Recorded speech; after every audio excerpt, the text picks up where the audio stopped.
अमेरिकी राष्ट्रपति Joe Biden का कार्यकाल खत्म होने वाला है और अगले राष्ट्रपति का चुनाव नवंबर में होने वाला है। इस बीच बाइडेन ने आधिकारिक तौर पर घोषणा कर दी है कि अब राष्ट्रपति चुनाव से वो पीछे हट रहे हैं।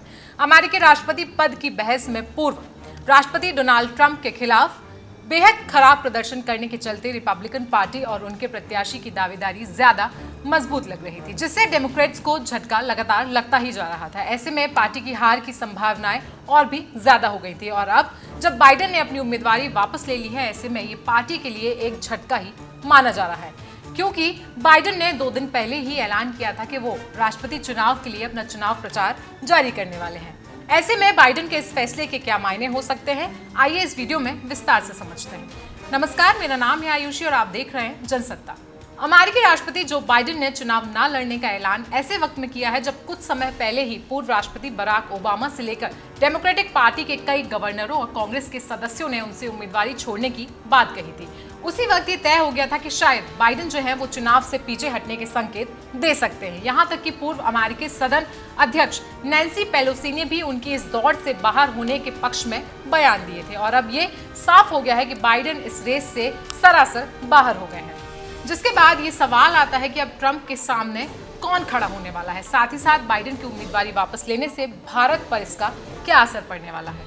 बात करें बाइडेन की जगह लेने की, तो अमेरिका की उपराष्ट्रपति कमला हैरिस फिलहाल इस पद की मजबूत दावेदार मानी जा रही हैं, लेकिन अभी तक ये तय नहीं हुआ है कि वो राष्ट्रपति पद के लिए खड़ी होंगी या फिर उन्हें फिर से उपराष्ट्रपति पद के लिए नॉमिनेट किया जाएगा। खास बात यह है कि पहले बाइडेन की उम्मीदवारी के चलते ट्रंप की जीत आसान लग रही थी। कुछ लोगों ने मामूली अंतर से जीत की भविष्यवाणी की थी, तो कुछ ने कहा था कि एक जबरदस्त जीत होगी। उनके स्वास्थ्य, उम्र और गलतियों ने यह स्पष्ट कर दिया था कि 80 वर्षीय बाइडेन इस पद की चुनौतियों के लिए अब तैयार नहीं है।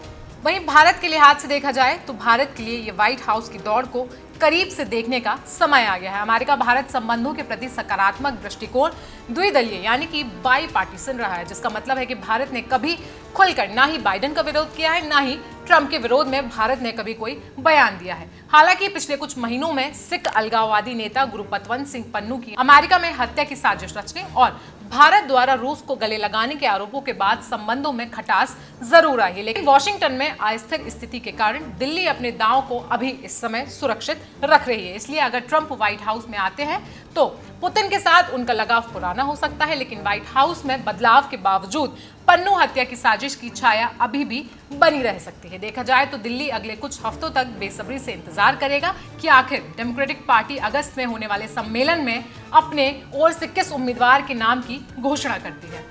वहीं अगर पूर्व राष्ट्रपति डोनाल्ड ट्रंप की बात करें तो बाइडेन के रास्ते से हट जाने के बाद ट्रंप अब इस लड़ाई को काफी आसान समझ रहे हैं। उन्होंने जो बाइडेन की घोषणा पर प्रतिक्रिया देते हुए उन्हें अमेरिकी इतिहास में सबसे खराब राष्ट्रपति बताया।